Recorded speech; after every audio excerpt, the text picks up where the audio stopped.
जय सिया राम।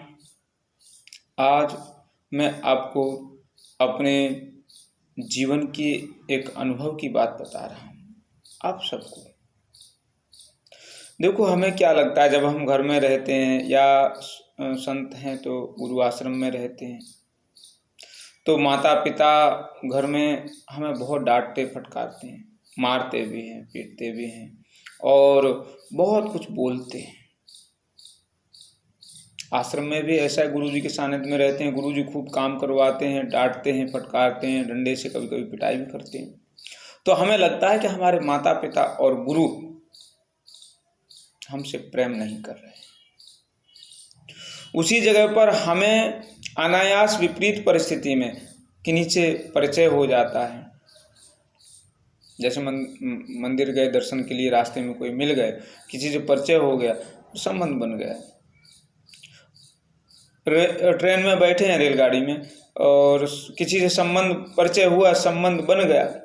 किसी से भाई का संबंध बन गया, किसी से बहन का संबंध बन गया, किसी से माता का संबंध, पिता का संबंध, ऐसे संबंध प्राय बन जाते हैं।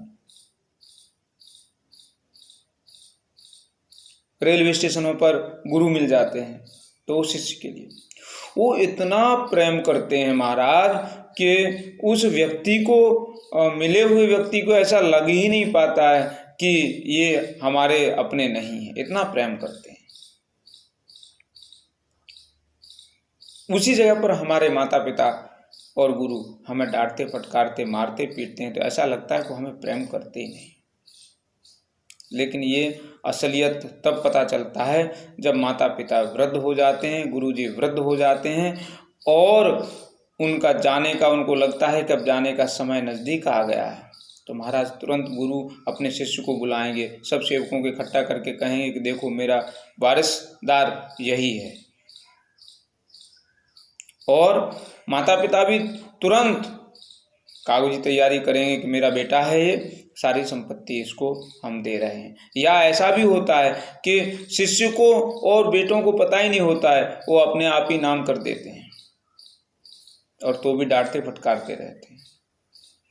तो उनका जो प्रेम है वो कुम्हार के मटके के जैसा है। कुम्हार जैसे मटका बनाता है ना महाराज, तो ऊपर से तो उसको हथौड़े से ठोक पीट के तैयार करता है, तो ऐसा लगता है कि मटका कहीं टूट न जाए, लेकिन दूसरा हाथ जो है वो उसके अंदर रहता है मटके को मजबूत करने में। ऐसे गुरु और माता पिता जब गुरु अपने शिष्य को और माता पिता अपने बेटे को डांटते फटकारते, मारते पीटते हैं तो बाहर से तो क्रूर लगते हैं, बाहर से तो क्रोधी लगते हैं, ऐसा लगता है कि ये प्रेम नहीं कर रहे हैं, लेकिन अंदर से महाराज वो कुम्हार के दूसरे हाथ की तरफ प्रेम करते हैं। वो अपने बेटों को मजबूत बनाने के लिए उसे डांटते फटकारते हैं।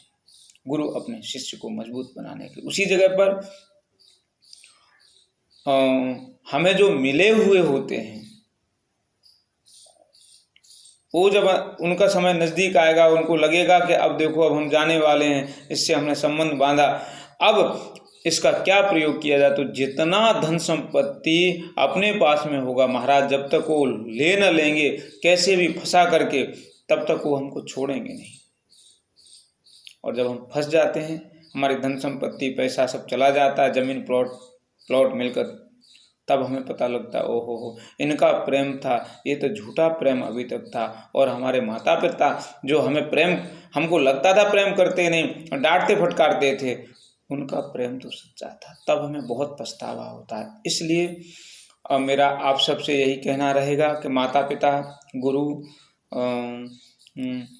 चाहे भले ही डांटें फटकारें, जो भी है, उनका आंतरिक प्रेम अपने लिए कम नहीं होता है। इसलिए उनकी सेवा में बने रहें। और बाहरी जो संबंध हैं उन पर भैया मैं तो अनुभवित हूँ, इसलिए आपको कह रहा हूँ कि थोड़ा ध्यान रखना, वरना ऐसे फंसोगे कि छूट करके मैं तो ये कहता हूँ छूटना तो क्या, जान चली जाएगी, ऐसे फंस जाओगे। तो इसलिए आप सब ध्यान रखें, सावधान रहें। और इसी बात को लेकर के मैं अपनी वाणी को विराम देता हूँ। मैं लीलापुर महंत। जय सिया राम, जय हिंद, जय भारत।